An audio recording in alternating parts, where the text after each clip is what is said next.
السلام عليكم ورحمة الله وبركاته. ازيكم عاملين ايه؟ يا رب تكونوا كلكم في اسعد حال واتم صحة، اللهم امين.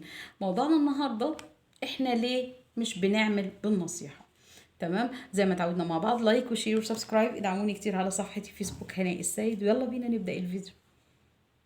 احنا ليه مش بنعمل بالنصيحة؟ لاننا للأسف لما بنيجي نرتبط او لما بنيجي ندخل في اي علاقات مع اي ناس في الدنيا، وخاصة مع النرجسي اللي هو الزوج النرجسي اللي هو العريس اللي بيتقدم لك، خلاص. فالمشكلة انك انت مجرد زيارة اتنين تلاتة بتحطي على طول حكم على هذا الزوج. خلاص، الحكم ده بيخليكي على طول مش قادرة انك تتنازلي عن البدايات المبهجة اللي النرجسي بيفرضها عليكي وبيدخلك فيها. خلاص، يعني النرجسي في بداية علاقته بيكي طبعا بتبقى في مرحلة الإغواء وكلنا عارفينها. خلاص، الكلام الجميل، الحماية، السند، معاني الأمان، التعاطف، العاطفة. لو عطستي لا عايز يوديكي للدكتور بسرعة. كل حاجة بقى يعني ايه، يعني هو في كل مواصفات الفتى الأحلام اللي انت بتتمنيها. فبالتالي انت بتصدقي القصة دي كلها. لما بتصدقيها وبتقتنعي بيها كويس جدا، لانك انت اصلا انسانة صادقة، انت اصلا انسانة طبيعية عايشة في اسرة صادقة، ما عندكوش الكذب، يعني مفهوم الكذب مش موجود اصلا في الاسرة عندك اصلا. خلاص، فلما النرجسي بيجي يمثل عليكي المشاعر، يمثل عليكي الحماية والسند والتعاطف، انت بتصدقي على طول. فهي دي المشكلة، تصديقك للبدايات وعدم تنازلك عنها.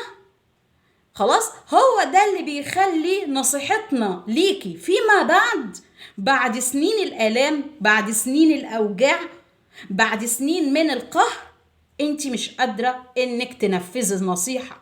ليه مش قادرة تنفذي النصيحة؟ لانك مش قادرة تتنازلي عن الحكم اللي انت حطيتيه على النرجسي وعلى نفسك.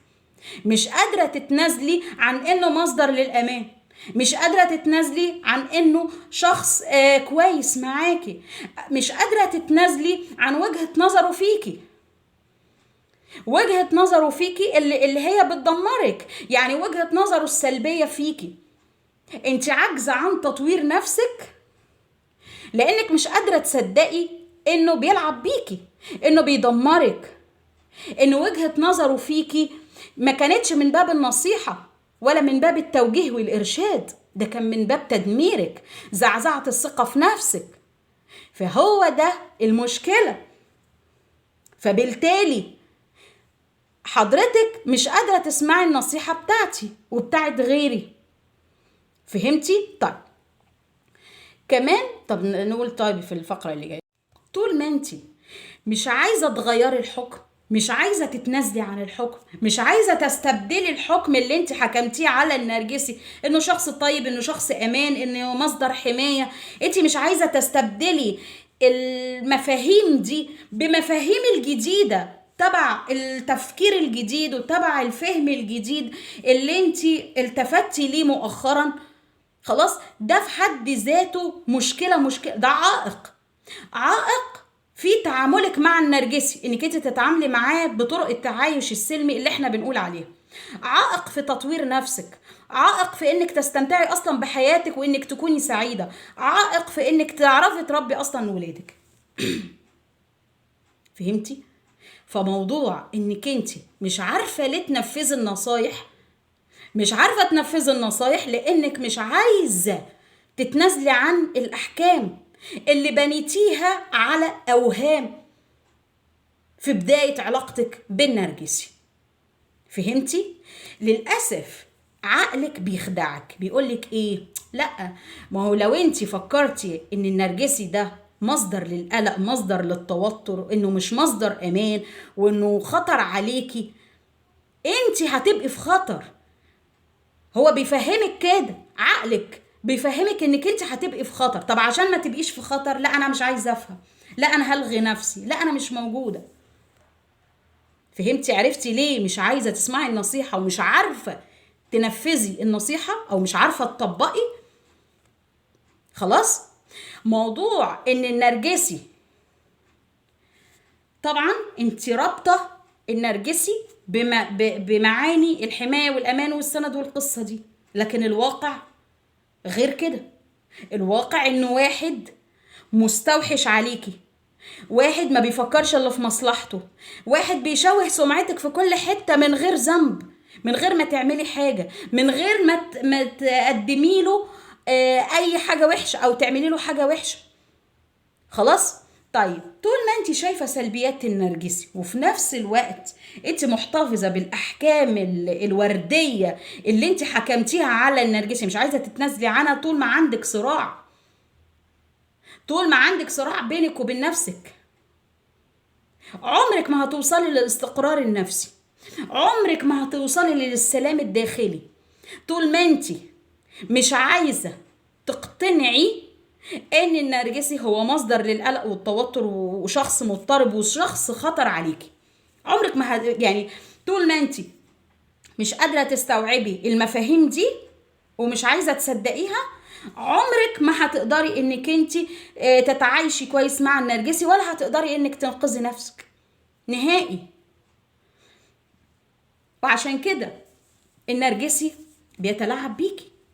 النرجسي كل ما بيشوفك قربتي توصلي للحقيقة، قربتي تكتشفي، ابتديتي تفهمي، بان عليكي انك انت ما بقيتيش بلعة كلامه ومش مصدقة اوهامه، خلاص، كل ما هو بيزيد عليكي في التلاعب. ليه؟ لان اهم حاجة عند النرجسي انه يحتفظ بيكي، يحتفظ بيكي اطول فترة ممكنة، انت مصدر اساسي للوقود.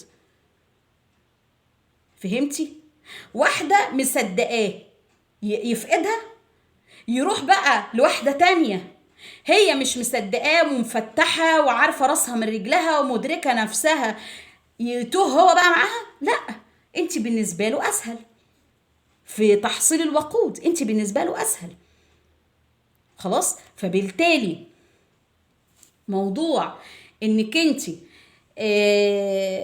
مش عارفة ازاي تطبقي الموضوع في ايدك انت اللي تقدري انك تسقطي هذه الاحكام من على النرجسي وتشوفي الواقع. عيشي واقعك انت وليس واقع النرجسي، عيشي حياتك انت وليست الحياة اللي النرجسي بيفرضها على دماغك بصفاتها، بملابساتها، باحداثها، بمواقفها، خلاص، علشان تعيشي في حلقة مفرغة، انت عمالة تلف حوالين نفسك تايهة، لا انت قادرة ترجعي لنفسك وتطوريها وتقفي على رجلك، ولا انت قادرة انك انت تحطي حد وفاصل بين مشاعرك وبين النرجسي. هي دي المشكلة، خلاص. فأهم حاجة قبل ما تفكري ان انت تفكي تعلقك بالنرجسي، اهم حاجة انك تلغي البدايات المبهجة من ذاكرتك. تمام. يا رب يكون الفيديو عجبكم، يا رب اكون قدرت اشرح النقاط السابق ذكرها. استودعكم الله الذي لا تضيع ودائعه، والسلام عليكم ورحمة الله وبركاته.